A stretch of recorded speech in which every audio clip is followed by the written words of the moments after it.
Good evening everyone. ये मेरा दूसरा वीडियो है। आप सभी लोग जानते हैं मैंने नया वीडियो बनाना शुरू किया है बच्चों की डिमांड पे। पहले हमने फर्स्ट ईयर से शुरू किया है। कल हमने डिस्कस किया था कि कैसे पेपर को लिखना है, कैसे मार्क्स अचीव करना है maximum, how to go step by step, and we had discuss it yesterday. That means in the last video. In this video, we are going to proceed with the first chapter of class 11th, and that is introduction. Introduction of economics and statistics. These two terms we are going to study in this chapter. First of all, I would like to discuss the learning objectives. And in that, all the children would understand the following things. First is what economics is. Means economics है क्या। Next is economic activities.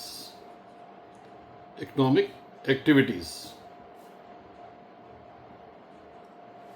Then scarcity. Scarcity and leading to economic problems. Economic problems. Next topic will be consumption,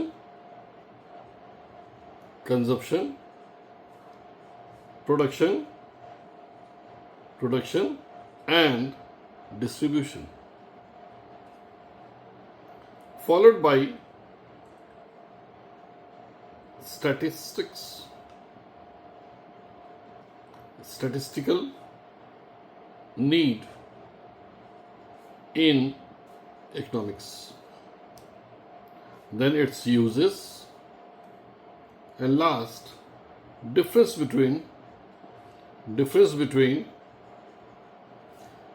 quantitative and qualitative data. Data means informations. As I told you in the last video, data means information. These are the learning objectives in this chapter. First is what economics is. Actually economics है क्या, उसके बारे में पढ़ेंगे कि economics क्या है और हम क्यों पढ़ रहे हैं. Then economic activities. What is scarcity? How scarcity leads to economic problem. Scarcity जो है ये टर्म है क्या और कैसे ये इकोनॉमिक प्रॉब्लम को जन्म देती है. उसके बाद कंजप्शन, प्रोडक्शन एंड डिस्ट्रीब्यूशन. ये तीन मेन स्तंभ है, तीन मेन पार्ट है इकोनॉमिक्स के, जिसका गहन अध्ययन करना, डीप स्टडी करना is must. Followed by statistical need. Statistical tools का नीड क्यों है इकोनॉमिक्स में, इसके बारे में पढ़ेंगे. उसके यूजेस क्या है वो पढ़ेंगे. Then the last is difference between qualitative and quantitative data. Data हमने पिछले पार्ट में पढ़ा था. That means informations. Now starting with the introduction part, and that is कि मान लीजिए आपके पास 500 रुपये हैं. Suppose you have ₹500 with you. एक एग्जाम्पल दे रहा हूं मैं. और आपकी बहुत सारी इच्छाएं हैं कि आप ये भी खाएंगे, ये भी खरीदेंगे, वो भी खरीदेंगे. जैसे कि मान लीजिए I am writing here, you have, suppose this is an example, you have ₹500. आपके पास 500 रुपये हैं and you want to purchase shoes, you want to eat pizzas, also you want to go for movie. For that you have to purchase a ticket. Then you also need earphones. Means you have this four demands or want. आपकी 4 ज़रूरतें हैं. आप इसी 500 से या shoes खरीदना चाहते हैं, पिज़्ज़ा भी खाना चाहते हैं, मूवी भी देखना चाहते हैं और ईयरफोन भी देखना चाहते हैं.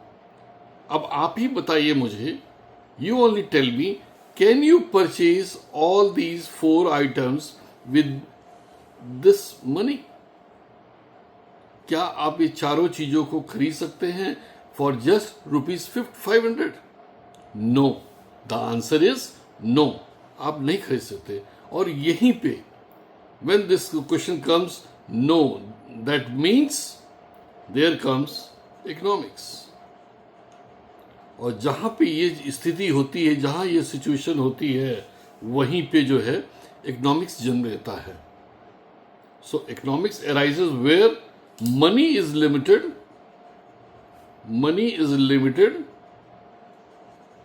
एंड वांट्स, मतलब जो हमारी जरूरतें हैं, आर अनलिमिटेड. पैसा हमारे पास 500 है, लेकिन हम चाहते हैं ये भी हो जाए, ये भी हो जाए, ये भी हो जाए और ये भी हो जाए.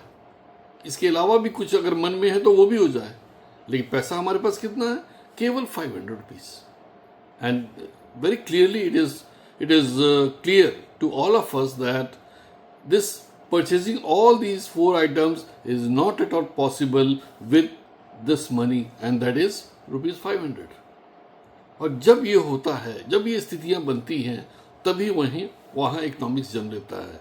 तो हम कह सकते हैं economics leads to arises where money is limited and wants are unlimited. Now इसी को ध्यान में रखते हुए एल्फ्रेड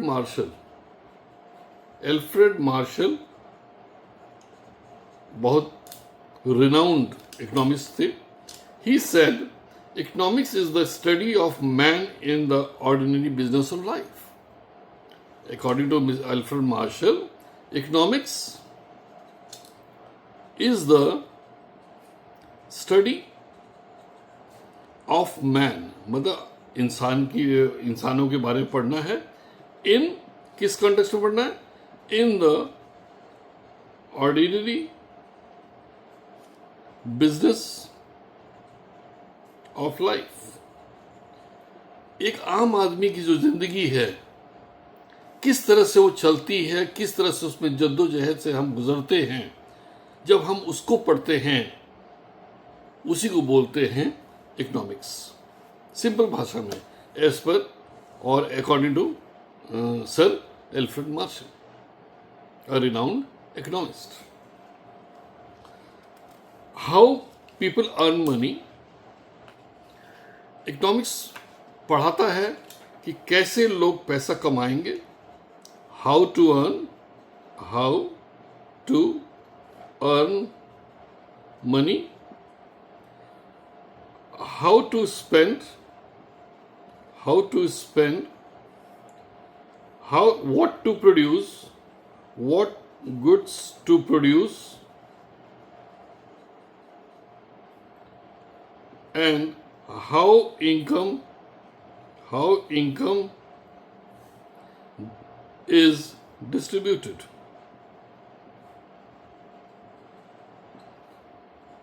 ये सारे प्रश्न हैं जो हम इकोनॉमिक्स में सॉल्व करते हैं. एल्फ्रेड मार्शल के हिसाब से इकोनॉमिक्स स्टडी है इंसानों के बारे में, उनकी ऑर्डिनरी लाइफ के बारे में, जो बताता है कि इंसान कहाँ से पैसा कमाए, कहाँ उसको खर्च करे. जो प्रोड्यूसर हैं वो क्या चीज़ों का उत्पादन करें, और जो देश में इनकम जनरेट हो रहा है उसका सही तरह से कैसे उसका डिस्ट्रीब्यूशन हो. इसी को सबको जब हम पढ़ते हैं विस्तृत रूप से it is known as economics. जैसे एग्जाम्पल के तौर पे हम समझेंगे कि अगर एक मोबाइल की आप बात करते हैं, फॉर एग्जाम्पल अगर हम एक मोबाइल की बात करें तो मोबाइल खरीदता कौन है? हम कंज्यूमर्स, हम लोग खरीदते हैं मोबाइल। फॉर एग्जाम्पल है, आपको समझाने के लिए मैं बोल रहा हूँ कि जो अभी हमने क्वेश्चंस किए कि इकोनॉमिक्स में ये सारे क्वेश्चंस का सॉल्व करना पड़ता है। इसी को प्रोड्यूसर कौन है, कंज्यूमर कौन है, डिस्ट्रीब्यूशन कैसे होता है, इसी को एक एग्जाम्पल के रूप में मैं आपको समझाने की कोशिश कर रहा हूँ। मान लीजिए कि फॉर एग्जाम्पल एक मोबाइल है, मोबाइल का सबसे ज़्यादा यूज़ कौन करता है? कंज्यूमर्स खरीदते हैं, ठीक है। उसको बनाता कौन है? प्रोड्यूसर कौन है उसका? मान लीजिए सैमसंग का है तो सैमसंग फोन, सैमसंग कंपनी जो है वो उसकी प्रोड्यूसर है, ठीक। उसको बेचता कौन है? सेलर कौन है? जो हमारे लोकल मार्केट में होते हैं, they are the sellers, the retailers and wholesalers. ये हमारे जो हैं वो हैं जो इस सामान को बेचते हैं। और इसमें जो है, जो इस कंपनी में काम करते हैं, जो मोबाइल बनाती है, they are known as employees. और इनको रखता कौन है? They are known as employers, ठीक। और एम्प्लॉयर्स ही इसको जो है रखते हैं और इनको सैलरी देते हैं।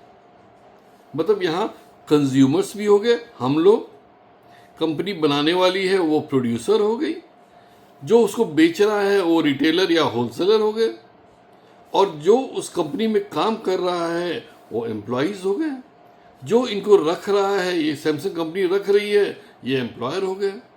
ये अपनी सर्विसेज को देते हैं और ये बदले में सैलरी पाते हैं। सैलरी मतलब कि इनकी इनकम जनरेट हो रही है, इनकम कमा रहे हैं, और इसी इनकम को फिर ये खर्च करते हैं, और ये साइकिल जो है वो चलता रहता है, एक सेक्टर से दूसरे सेक्टर में, दूसरे सेक्टर से तीसरे सेक्टर में, और फिर पहले सेक्टर में। इस तरह से जो है ये सारे टॉपिक्स हैं जो हम इकोनॉमिक्स में आगे पढ़ेंगे। तो जो भी अभी तक हमने पढ़ा, एक बार मैं इसको रिवाइज कर दूं। पहली बात कि इकोनॉमिक्स की हमने डेफिनेशन पढ़ी, इकोनॉमिक्स की डेफिनेशन पढ़ी हमने। उसके बाद हमने जो है वो पढ़ा स्केर्सिटी। स्केर्सिटी जो है इकोनॉमिक प्रॉब्लम को रिलेट करता है। फिर हमने पढ़ा कि कंज्यूमर कौन होते हैं। फिर हमने पढ़ा प्रोड्यूसर्स कौन होते हैं। फिर हमने पढ़ा कि एम्प्लॉयर कौन होते हैं और एम्प्लॉइज कौन होते हैं। इनमें रिलेशन किस चीज का है? सर्विसेज का है, और सर्विसेज के बदले इनको मिलता है सैलरी। ये हमने पूरा पढ़ा अभी तक with the help of an example के साथ मैंने आपको ये डिस्कस किया। अब हम आगे बढ़ते हैं, और आई होप आप लोगों को सब कुछ धीरे धीरे मैं पढ़ा रहा हूँ ताकि आपको सब कुछ समझ में आए, और मैं लिख के भी दिखा रहा हूँ। तो if you want to write you can write it. अब आप वीडियो को देख के उसको लिख भी सकते हैं, and you can prepare your notes. बहुत ही सिंपल वर्ड्स में पढ़ा रहा हूँ, बहुत ही सिंपल तरीके से पढ़ा रहा हूँ ताकि हर बच्चे को इक्वल बेनिफिट मिले, and you enhance your marks. आपके मार्क्स अच्छे आए, more than 95 to in between 95 to 100%. Now we are going to deal with economic activities. Economic activities. Economic activities.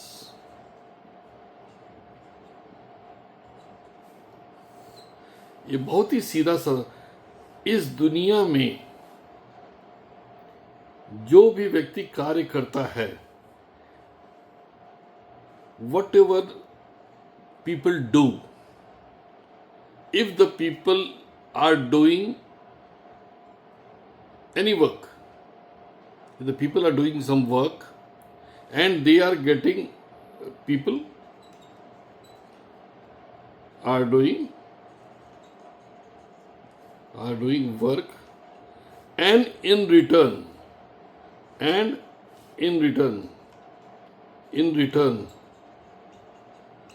getting money. अगर कोई व्यक्ति इस दुनिया में काम कर रहा है, कहीं का भी हो, और उसके काम के बदले अगर उसको पैसा मिल रहा है, उसका पारिश्रमिक मिल रहा है, उसका रेम्यूनरेशन मिल रहा है, that means such activities are known as economic activities. कोई भी काम अगर उसमें पैसा इन्वॉल्व है और अगर मनी टर्म्स में उसको डील कर रहे हैं, that means those activities are known as economic activities. Means activities backed by money. सीधी सी बात है. are known as economic activities. जैसे डॉक्टर्स काम करते हैं, टीचर्स काम करते हैं, फिर इंजीनियर्स काम करते हैं, फार्मर्स काम करते हैं, देन शॉपकीपर्स, जितने भी लोग काम करते हैं, अगर उनके काम करने के बदले टैक्सी ड्राइवर और एनीवन कोई भी काम कर रहा है, सर्विसेज दे रहा है, या और producing goods, and if he is getting money for his services or the goods, that means such activities are known as economic activities. सीधी सी बात, फिर से मैं आपको बता रहा हूं, economic activities are those activities in which money is involved, or you can say those activities which are done to earn money are called as economic activities. For example, doctors, services of a doctor, teacher, taxi driver, anyone who is doing work in the society and getting money or getting salary, getting money for his products, that means he is rendering economic activity. और वो economic activity कर रहा है. ये सब economic activity के अंदर आता है. दूसरी चीज, इसी में अगर आप नॉन जोड़ दें, यहां पे नॉन जोड़ देंगे, तब आप ये बन जाएगा non economic activity, just opposite of economic activities. All those activities which are done without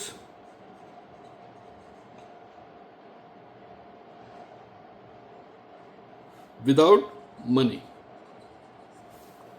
वो सारी एक्टिविटी जिसमें मनी इन्वॉल्व नहीं होती है, are called as non economic activities.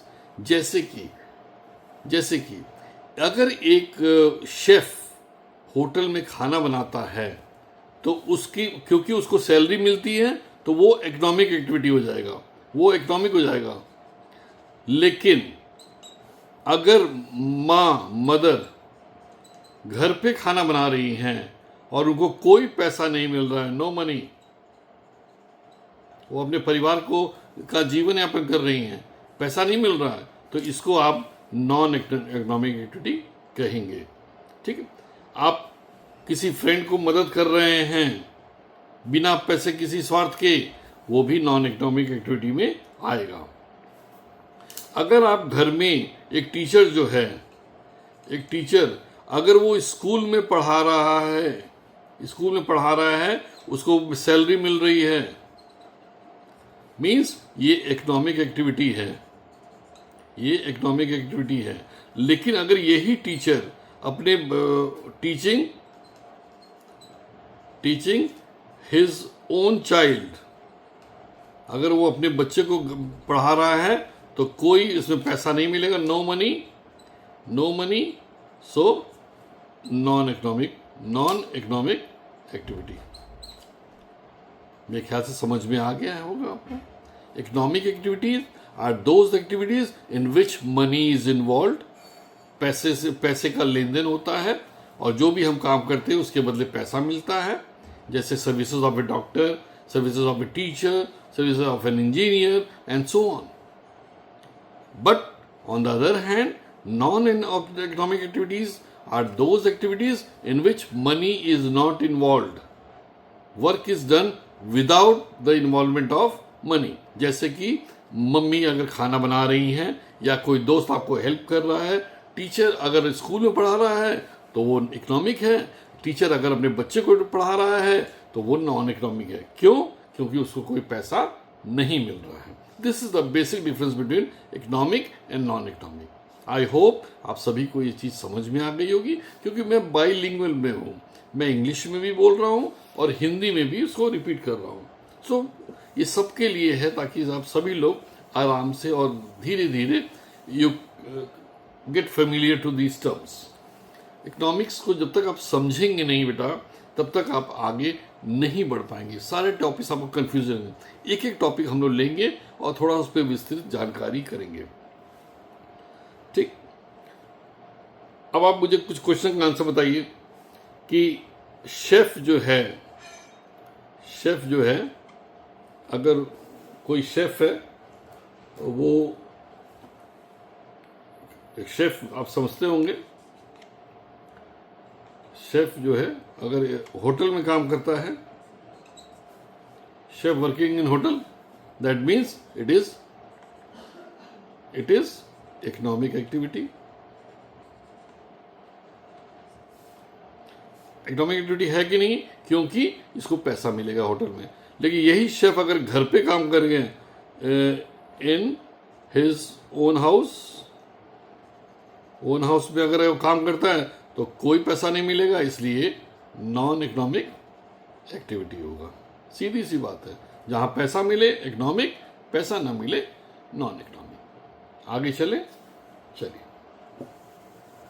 बहुत अच्छा लग रहा है कि आप लोगों को पढ़ाते हुए, और बहुत दिन से जो मैं सोच रहा था वो अब हो रहा, ताकि मैं हर लेवल के बच्चों को हेल्प कर सकूं, ताकि वो आगे बढ़ सके। इसको आप शॉर्ट फॉर्म में भी लिख सकते हो, कि अगर आप कीवर्ड बनाना चाहते हो तो इसको आप लिख सकते हो, कहीं भी आप नोट कर लीजिए कि जहां मनी है एक्टिविटीज में, that is economic activity. Economic, इसको आप नोट कर सकते हैं, शॉर्ट नोट बना सकते हैं सीधे लर्न करने के लिए। और जहां विदाउट मनी है, विदाउट और नो मनी, जहां पैसा है ही नहीं, वहां नॉन इकोनॉमिक है, नॉन इकोनॉमिक एक्टिविटी। बहुत बेसिक डिफरेंस है इसमें दोनों में, बस सीधा सही इसको याद कर लीजिए। ठीक, आगे चलते हैं बेटा। अब आता है बहुत ही मेन टॉपिक है आपका स्केर्सिटी। ये स्केर्सिटी होता क्या है? बोलिए आप लोग, एक बार बोलिए, स्केर्सिटी।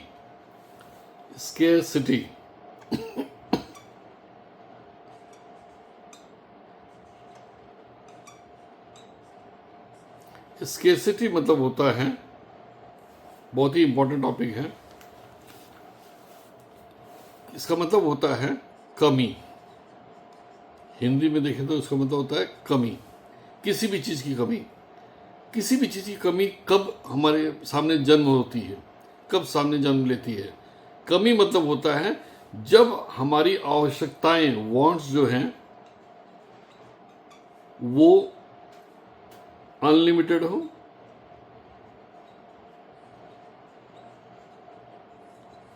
अनलिमिटेड है, और वांट्स जो हैं, रिसोर्सेज जो हैं,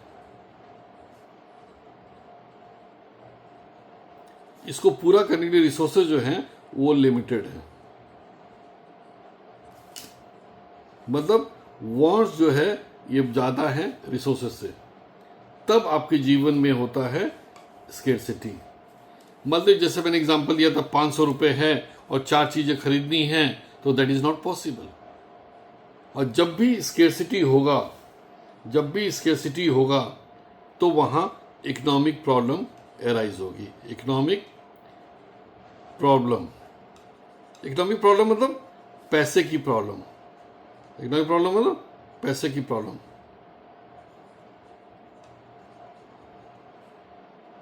पैसे की प्रॉब्लम, इकोनॉमिक प्रॉब्लम मीन्स पैसे की प्रॉब्लम। आपकी ज़रूरतें बहुत ज़्यादा हैं, लेकिन उन ज़रूरतों को फुलफिल करने के लिए सामान जो हैं, जो रिसोर्सेज हैं हमारे, वो बहुत कम हैं। ठीक, जैसा कि मैंने एग्जांपल आपको दिया था कि 500 का नोट है, आपको पिज़्ज़ा भी खाना है, ईयरफोन भी खरीदना है, टिकट भी खरीदना है, लेकिन ये सब चीज़ें पॉसिबल नहीं है 500 रुपये में। सो आपको लगता है कि मुझे कुछ और पैसे चाहिए था। ये जो चाहिए था, यही आपको महसूस होता कि कुछ कमी रह गई। मतलब पैसा हमारे पास कम है और ज़रूरतें हमारी ज़्यादा की, हमको सब चाहिए, लेकिन हम सब चीज़ें नहीं खरीद पा रहे हैं।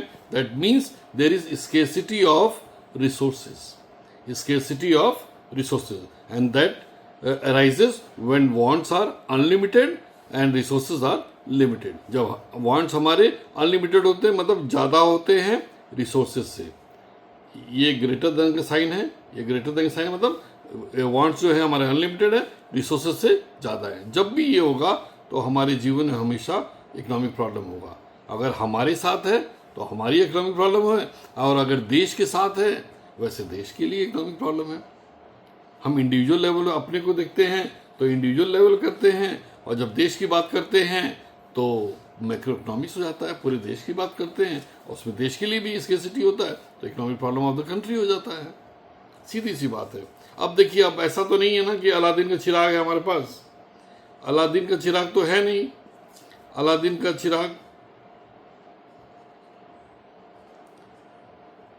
हमारे पास, अलादीन का चिराग तो है नहीं कि ऐसे बना हुआ है और ऐसे बना हुआ है और इसको आपने रब किया, सो रगड़ा और चीज़ें जो है आपके सामने आ गई। ये पिज़्ज़ा आ गया और फिर ये पिज़्ज़ा आ गया और फिर आपके पास जो है ईयरफोन्स आ गए।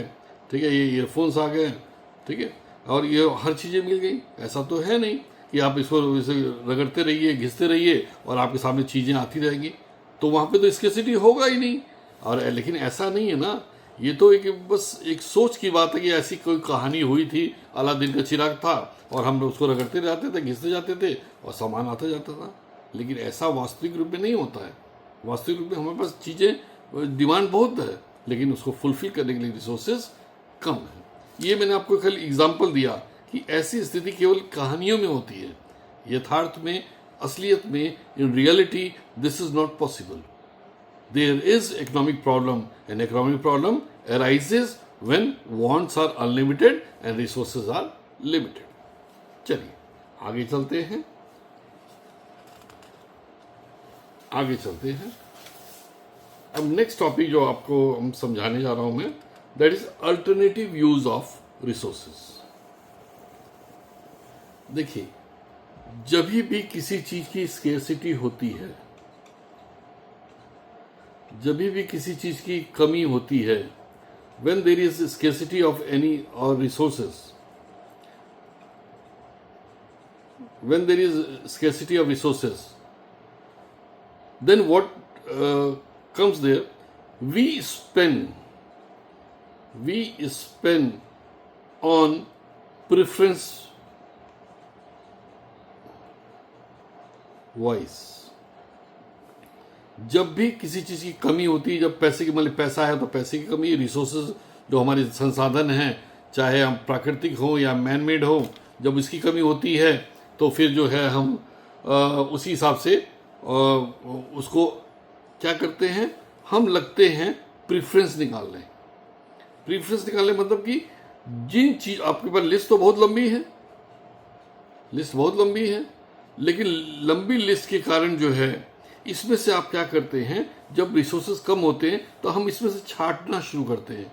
We start giving preference, like ये है, इसको आपने ये second one you put number 1, fourth को number 2, then number 3, number 4, number 5, number 6, आपने ऐसे प्रेफरेंस दे दिया, मतलब कि पहले आप इस पे खर्च करेंगे, फिर इस पे खर्च करेंगे, फिर इस पे खर्च करेंगे, फिर इस पे खर्च करेंगे। मतलब पहले इसको ले आएंगे 1, फिर देन इसको लाएंगे आप, देन 2, देन फिर इसको ले आएंगे 3, ऐसे करके आप प्रेफरेंस देते हैं। इन सब में से आप छांटना शुरू करते हैं जो आपके जीवन में सबसे ज्यादा जरूरी है, उसको आप प्रायोरिटी देते हैं। You give priority, you start giving the numbering, when you number the various things according to your preference. That is known as we spend on preference wise. This is only we known as preference. ये तब कब होता है जब किसी चीज की scarcity होती है, और हर व्यक्ति को ये करना पड़ता है, इससे गुजरना पड़ता है। देश में जब भी रिसोर्सेज की कमी होती है, हम उन चीजों को प्रिफर करते हैं। मान लीजिए आपका वुड है, सपोज वुड है, इससे आप कई चीजें बना सकते हैं, कई चीजें बना सकते हैं। तो देश क्या करता है, प्रोड्यूसर क्या करते हैं, जो इनमें सबसे ज्यादा फ्रूटफुल होता है, जिस चीज को बनाने में सबसे ज्यादा जिसकी डिमांड है, या जिसमें सबसे ज्यादा उसको पैसा मिलेगा, मनी मिलेगा, वही चीज जो है प्रोड्यूसर बनाने की कोशिश करता है।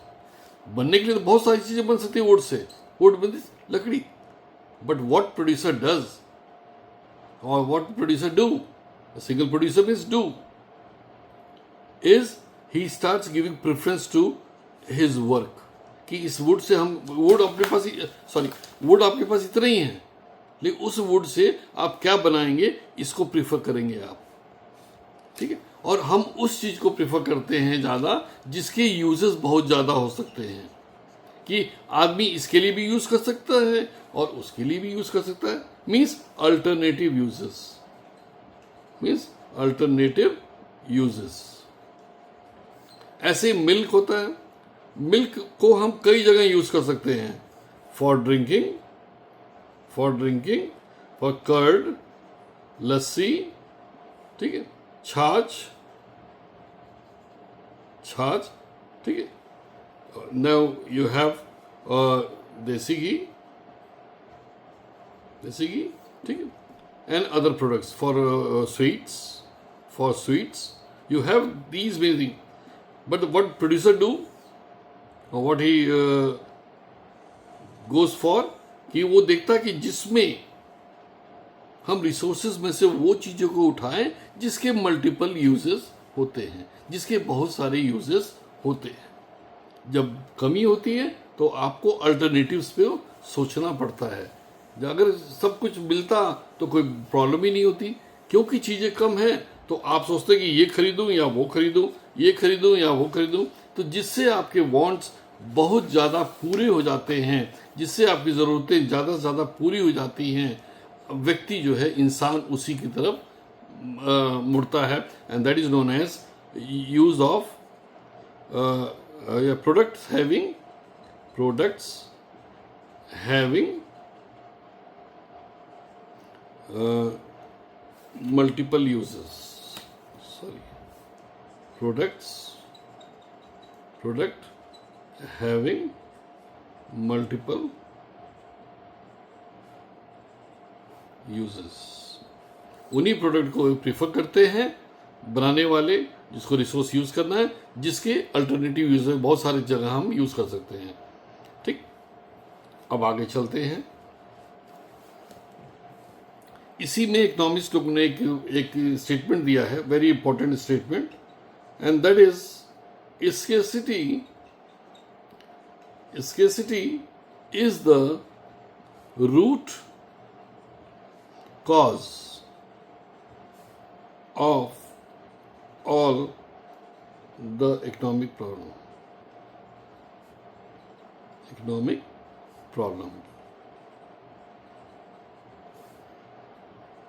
कहने का मतलब है कमी सबसे मूलभूत कारण है किसी भी देश का, किसी भी व्यक्ति का, समाज का या देश के इकोनॉमिक प्रॉब्लम को जन्म देने के लिए।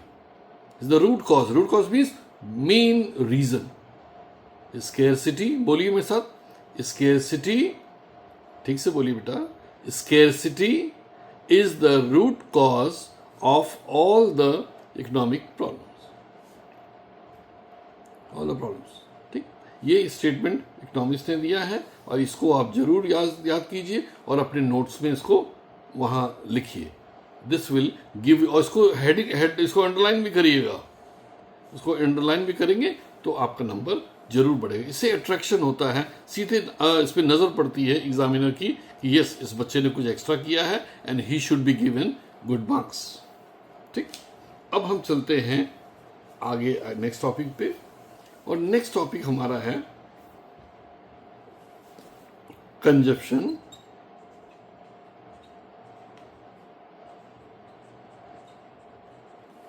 कंजप्शन।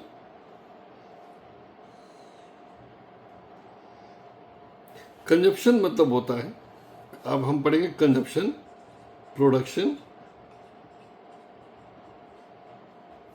और डिस्ट्रीब्यूशन। डिस्ट्रीब्यूशन बहुत इंपॉर्टेंट टॉपिक है इकोनॉमिक एक्टिविटीज की। कंजप्शन कौन करता है? कंज्यूमर्स, मतलब कि हम लोग। कंजप्शन कौन करता है? Consumers means we, the people, the people. Production कौन करता है? Businessman, businessman. ठीक ठीक, हमको कंज्यूमर क्यों कहा जाता है? क्योंकि इस देश में, मैं अपने देश की बात कर रहा हूं, इस देश में from a needle, needle means सुई, टू एन एरोप्लेन, एक इस देश में whatever is being produced in this country from a needle to an aeroplane are being consumed by us. जो भी चीजें बनती हैं एक सुई से लेके हवाई जहाज तक इस देश में, जिस देश को भारत कहते हैं, और वो हम जनता जो है, जनता जनार्दन जो है, पीपल जो है, दे कंज्यूम इट, ये यूज करते हैं। किस लिए करते हैं? टू फुलफिल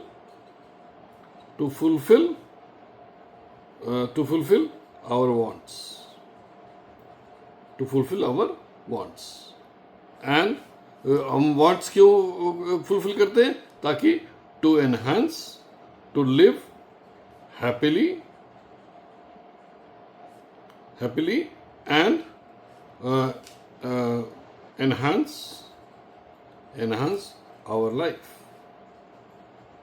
अपनी लाइफ को और अच्छा बेहतर बनाने के लिए और खुशहाल रहने के लिए हम इन सारी चीजों को यूज करते हैं, जो भी चीजें इस देश में बनती है। इसीलिए हमको कंज्यूमर्स कहते हैं। और जब हम उसको यूज करते हैं, जब हम खरीदते हैं उन सामान को अपने यूज के लिए, उसी को बोलते हैं कंजप्शन। कंजप्शन मतलब यूज करना, कंज्यूमर से ही बना है कंजप्शन। कंजप्शन कौन करता है? कौन यूज करता है? कंज्यूमर्स। कंज्यूमर्स कौन है? हम सभी लोग। आई होप आप लोग को समझ में आया होगा। चलें आगे। दूसरी तरफ है, इसमें एग्जांपल्स मैं दे दूं, आप सुई से लेके हवाई जहाज तक कुछ भी खरीदते हैं, मोबाइल खरीदते हैं, खाने की चीजें खरीदते हैं, अपने ट्रांसपोर्ट की चीजें खरीदते हैं, कार खरीदते हैं, बाइक खरीदते हैं, बुलेट खरीदते हैं, सारी चीजें जो भी खरीदते हैं आप यूज करते हैं। और वो सारी चीजें जो आप खरीदते हैं आप कंज्यूमर कहलाएंगे। और जब आप उसको यूज करते हैं it is known as consumption. क्यों खरीदते हैं? कंज्यूम करने के लिए। Consume is consumption. I hope it is clear. So let's proceed with production. Production कौन करता है? बिजनेसमैन। प्रोडक्शन कौन करता है? बिजनेसमैन। करते क्या है ये? They produce goods and services, goods and services. Goods मतलब का मतलब होता है सामान, गुड्स का मतलब होता है सामान, और सर्विसेज का मतलब होता है सेवाएं।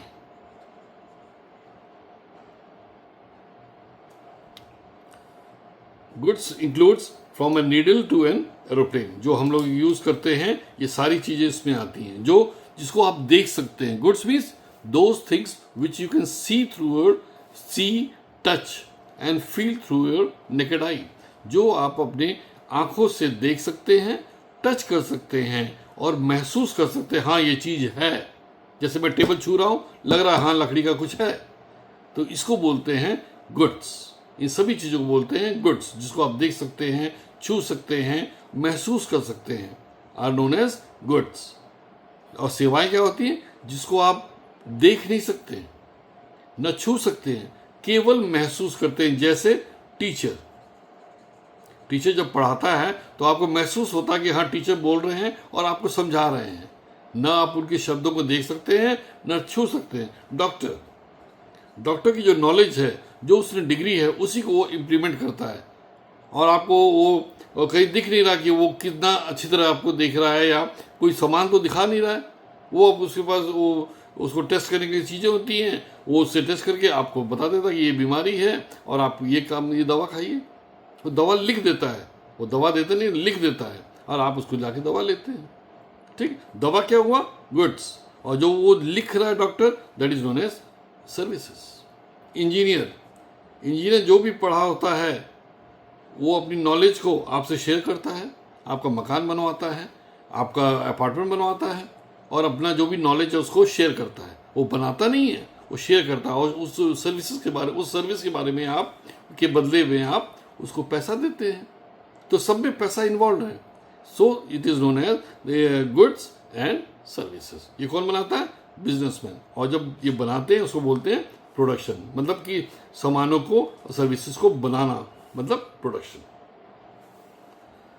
जब ये सामान बनाते हैं तो इसके लिए लोगों का इस्तेमाल करते हैं, इन लोगों का इस्तेमाल करते हैं.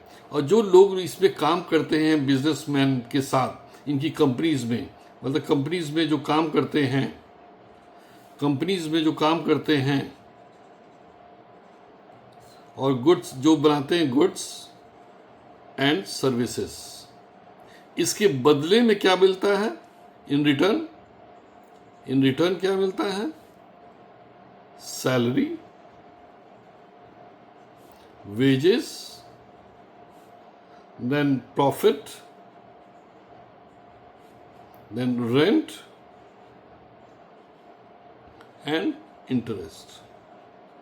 देखिए, अब आप कहेंगे ये क्या है? जो लोग इन कंपनियों में काम करते हैं वो फ्री में तो करेंगे नहीं, तो उनको मिलता है सैलरी. जो अधिकारी होते हैं, जो बड़े बड़े अफसर होते हैं, उनको मिलता है सैलरी. जो लेबर क्लास के होते हैं उनको मिलता है वेजेस. ठीक है. जो मालिक होता है उसको मिलता है प्रॉफिट. वो काम क्यों करता है? प्रॉफिट के लिए. और जिस वो मकान में या जिस लैंड पे वो फैक्ट्री बनी हुई है, उसके लिए मिलता है रेंट, किराया मिलता है, that is known as rent. अगर उस कंपनी ने पैसा लगाया है बैंक से लोन लेके, या उसने अपना पैसा लगाया है, तो उसको मिलता है ब्याज, जिसको बोलते हैं interest. So all these things are known as factor payment, और you can say the remuneration of the people working in business units. ठीक है, इसको बोलते हैं डिस्ट्रीब्यूशन. ठीक है. और यही पैसा फिर वो ले जाके खर्च करते हैं, हम सभी लोग आके खर्च करते हैं, और उसको बोलते हैं कंजप्शन. ये सर्कल चलता रहता है, और इस तरह से लाइफ हमारी चलती रहती है. मेरे ख्याल से आपको समझ में आ गया होगा. आ गया कि नहीं आ गया बेटा? Thank you. You are following me, that's good. थोड़ा सा स्लो और स्टडी वे में मैं पढ़ाऊंगा आपको, और आपको ऐसे ही समझाऊंगा. ये था पूरा इकोनॉमिक्स के बारे में, कि इकोनॉमिक्स क्या चीज़ है और कहाँ कहाँ हम डील करें. इन सब टॉपिक के बारे में आप विस्तृत रूप से पढ़ेंगे आगे वाले चैप्टर्स में. ये आपको केवल इंट्रोडक्शन में दे रहा हूँ, क्योंकि चैप्टर का नाम ही इंट्रोडक्शन है. So it is part of introduction only. अब चलिए थोड़ा सा आगे बढ़ते हैं हम, और अब शुरू करते हैं जो मेन पार्ट है इसका, that is known as statistics in economics. The topic is statistics in economics.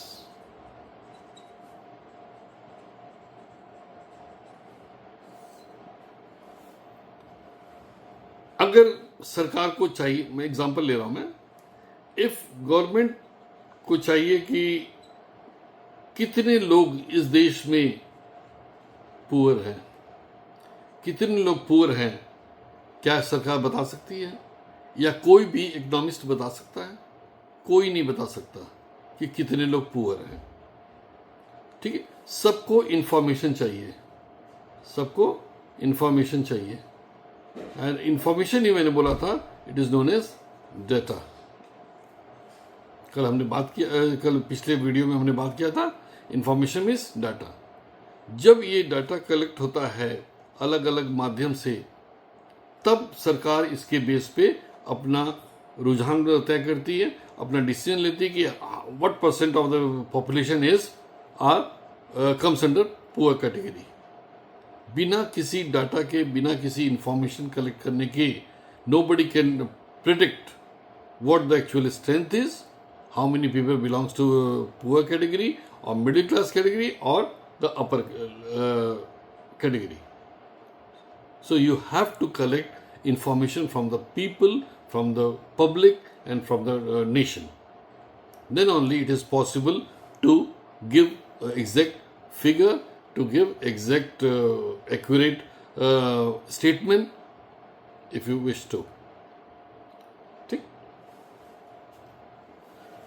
जब हम डाटा की बात करते हैं, whenever we talk about information and data, this is nothing but statistics. It is nothing but statistics. बहुत ही धीरे से पढ़ा रहा हूं मैं। अभी तक हमने इकोनॉमिक्स की बात की, अब हम स्टैटिस्टिक्स की बात कर रहे हैं, जो पार्ट ए है। We are talking about part A, statistics. We have started statistics. So whenever we talk about information और data, it means we are talking about statistics. Statistics is nothing but, now I am coming to the definition. Statistics, एक बार बोलिए आप लोग, statistics.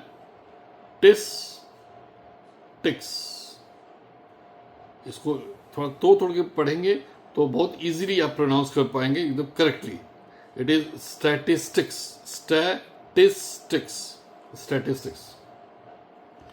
Statistics is nothing but a science. Is the science of collection,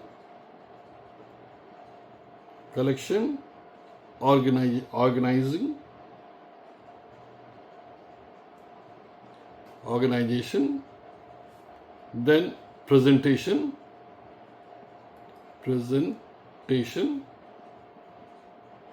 then analysis or analyzing, and then interpretation.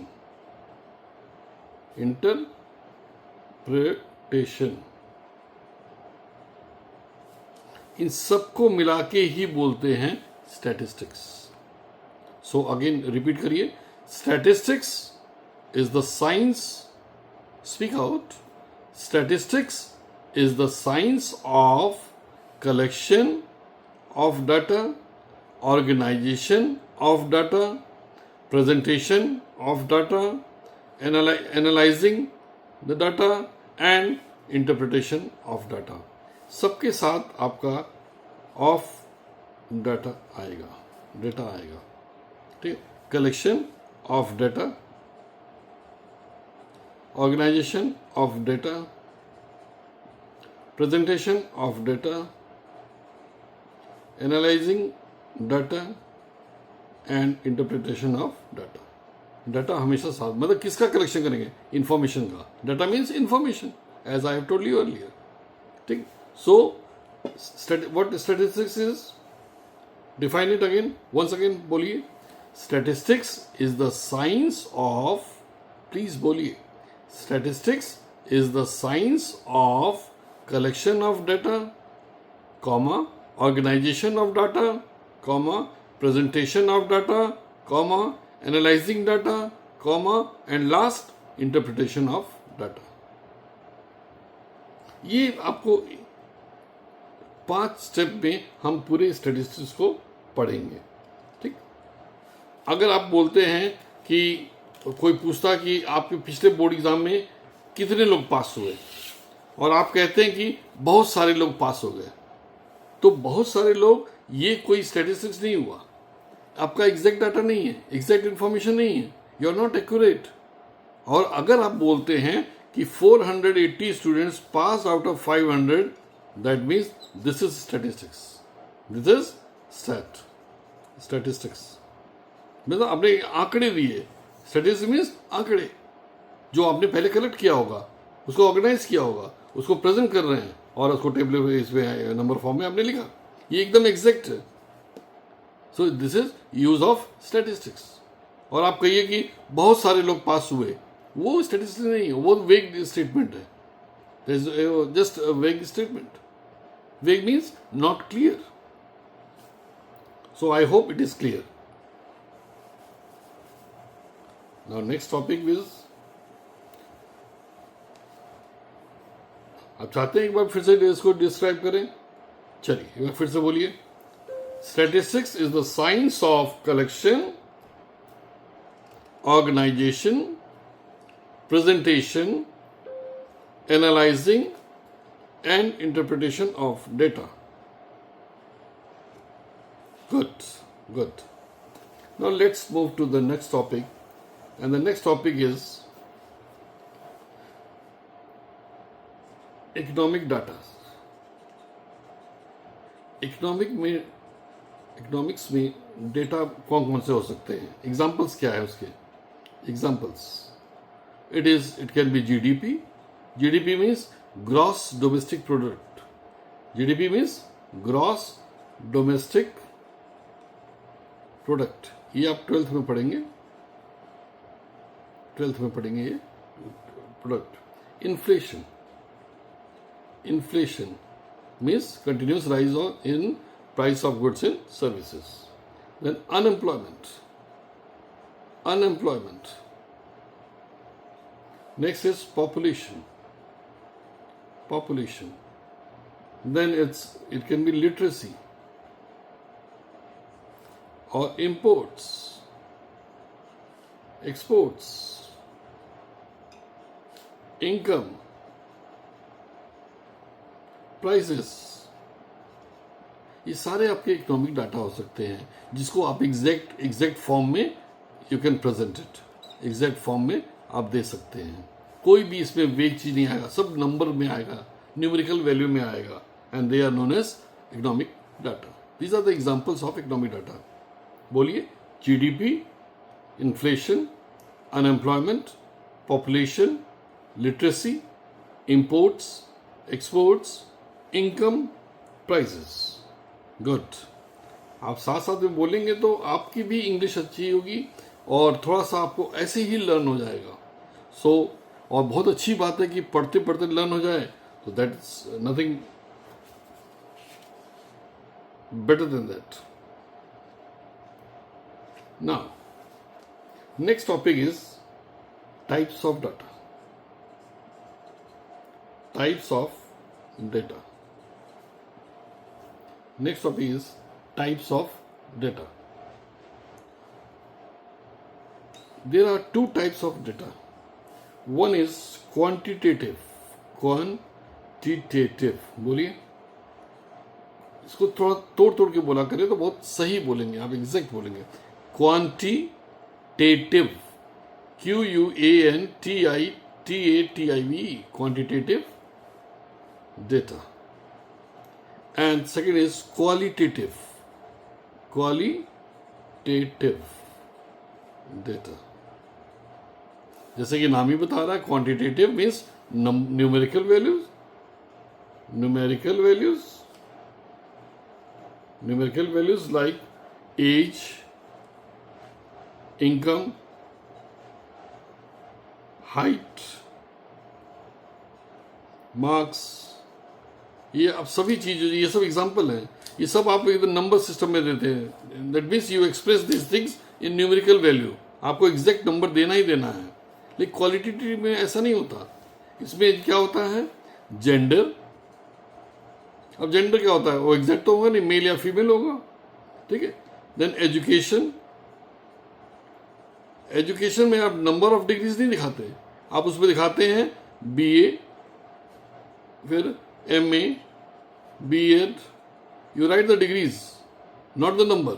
तो यहाँ पे आपको सब number देते। एज क्या होगा, 34 years, 40 years, 25 years, 20 years, 16 years, that means exact number is there. Income 40,000, 50,000, 60,000, 1 lakh, 2 lakh and so on, exact number। height 5 feet 4 inch, 5 feet 6 inch, मतलब exact number। marks, it can be 80 out of 100, 50 out of 100 and so on। exact values are there, numerical values are there, but in qualitative, gender, education means BA, MA, but number is not there, skills are there, skills, then health, these things cannot be expressed in terms of numeric terms or numbers. These things cannot be expressed in terms of numbers, so it is known as qualitative data। I hope it is clear। means इसको भी आप लिख सकते हैं जैसे आपने उसमें लिखा था कि अगर जो है वो नंबर्स में है, अगर वो नंबर्स में है तो क्वांटिटेटिव हो जाएगा, क्वांटिटेटिव हो जाएगा। and if it is expressed in qualities, ये सब qualities है, then it is qualitative। आप ऐसे भी याद कर सकते हैं, क्वांटिटी में है तो क्वांटिटी में है, नंबर्स में है क्वांटिटेटिव, और अगर क्वालिटी में है तो क्वालिटेटिव। सिंपल, जैसे नाम बता रहा है वैसे ही हो सकता है। I hope it is clear. How many types of data are there? Quantitative and qualitative। Quantitative means numerical values and qualitative means qualities of data। Next is uses of statistics। uses of, अभी statistics को हम कहाँ use कर सकते हैं? पहला तो है to understand problems, देश की, इंसान की, सोसाइटी की, समाज की, पूरे देश की प्रॉब्लम, स्टेट की प्रॉब्लम समझने में हेल्प करता है स्ट्रेटेजी। एग्जैक्ट बताता है कि ये प्रॉब्लम है क्या और उसको समझने में कारगर साबित होता है। नेक्स्ट इज उसके रीजंस क्या हैं, वो प्रॉब्लम जो आई है उसके रीजंस क्या है। It helps us to find the causes। causes means reasons, जिसके बेस पे गवर्नमेंट पॉलिसीज बनाती है। गवर्नमेंट मेक्स पॉलिसीज कि क्या हमको करना है, कि सरकारी डिसीजन बनाती है, नियम बनाती है, कानून बनाती है, और क्या क्या हमको करना है वो सारे नियम जो है, सारी स्टेप्स जो है वो पहले ही लिखना शुरू कर देती है कि हमको फ्यूचर में क्या करते हैं। Those are known as policies. Next, compare data. Statistics हमको हेल्प, क्यों न्यूमेरिकल वैल्यू होता है तो हमको हेल्प करता है कि हम दो चीज़ों को कंपेयर कर सकें कि पहले की स्थिति क्या थी, अब क्या स्थिति है, और फ्यूचर में स्थिति क्या होगी। So easily we can compare with the help of statistics. Accurate data, accurate information, accurate information, कोई भी इंफॉर्मेशन है और स्टैटिस्टिक्स की मदद से अगर आप देंगे, पैराग्राफ में नहीं देंगे, तो that becomes exact and accurate. तो ये सारे मेन यूजेस हैं जो हम स्टैटिस्टिक्स में बता सकते हैं। इसको नोट डाउन कर लीजिए, बहुत इंपॉर्टेंट चीज मैं पढ़ा रहा हूँ। And I am teaching you totally based on NCERT book prescribed bye CBSE. मैं बाहर से कहीं से नहीं पढ़ा रहा हूँ, किसी भी साइड बुक से मैं फॉलो नहीं करता। मैं केवल एनसीईआरटी से ही अपने नोट्स लिखता हूँ, बनाता हूँ, और मैं उसको फिर पढ़ाता हूँ। एंड बहुत ही सिंपल और सरल लैंग्वेज में आपको मैं इन्फॉर्म कर रहा हूँ, पढ़ा रहा हूँ, और आपको अपडेट कर रहा हूँ इकोनॉमिक्स से। आई होप अभी तक मेरा जो लेक्चर है आपको समझ में आया होगा। एक्सप्लेनेशन, मैं लेक्चर नहीं दे रहा हूँ, मैं आपको एक्सप्लेन कर रहा हूँ। I am explaining with the things. Now आगे चलने से पहले हमको एक बार फिर से उसको रिवाइज करना पड़ेगा कि हमने आज क्या क्या पढ़ा। सबसे पहली बात हमने आज revision before living I must revise the things, let's do the revision. सबसे पहले हमने क्या किया बताइए। सबसे पहले हमने पढ़ा लर्निंग ऑब्जेक्टिव्स। सबसे पहले हमने क्या पढ़ा? Learning objectives. मैंने सबसे पहले लिखाया था अपने ऑब्जेक्टिव्स क्या क्या हैं, क्यों इकोनॉमिक्स पढ़ें, क्या क्या इकोनॉमिक एक्टिविटी होती है, प्रॉब्लम्स क्या होता है, वो पढ़ा। देन वी स्टडीड की definition of economics, definition of economics ये हमने पढ़ा। फिर हमने पढ़ा कि रियल लाइफ एग्जांपल्स भी हमने देखे, और सभी में मैंने एग्जांपल दिया आपको रियल लाइफ के, कि हमारे लाइफ से मैंने जोड़ के आपको पढ़ाया, समझ में आ गया। क्योंकि जब अपनी लाइफ पे होता है, जब अपने साथ होता है, तो easily you understand the things. ठीक, उसके बाद हमने पढ़ा economic and non economic activities.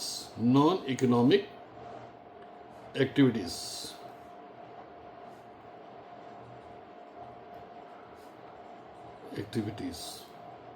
Pen थोड़ा नया है इसलिए आपको थोड़ा सा क्लियर होगा। I hope it is clear. Economic and non economic activities. Then we studied, इसके बाद हम आगे चले और हमने जो है पढ़ा अबाउट स्केर्सिटी। स्केर्सिटी ये सबसे इंपॉर्टेंट टॉपिक है, स्केर्सिटी। यहीं से इकोनॉमिक प्रॉब्लम शुरू होती है। Then economic problem. Economic problem क्यों होती है? Economic problem because human wants are more than resources, इसलिए इकोनॉमिक प्रॉब्लम होती है। और इकोनॉमिक प्रॉब्लम क्यों होती है? क्योंकि स्केर्सिटी होती है। नेक्स्ट, अलादीन वाली कहानी याद रखिएगा तो आपको इजीली समझ में आ जाएगा। Alternative uses. जब हमको स्केर्सिटी होती, कमी होती है, तो हम उन प्रोडक्ट को प्रेफर करते हैं जिसको हम कई जगह यूज कर सकते हैं, ताकि हमारा पैसा भी बचे और हम बहुत ही इकोनॉमिकल साबित हो। इसके बाद हमने पढ़ा कंजप्शन,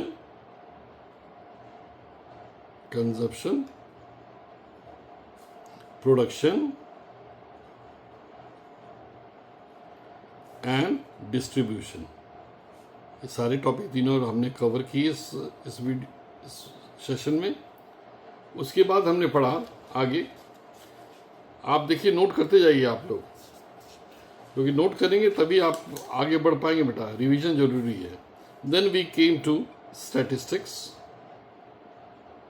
स्टैटिस्टिक्स में डेफिनेशन पढ़ा आपने, डेफिनेशन पढ़ा, एग्जाम्पल्स पढ़े, ठीक। उसके बाद इकोनॉमिक डाटा,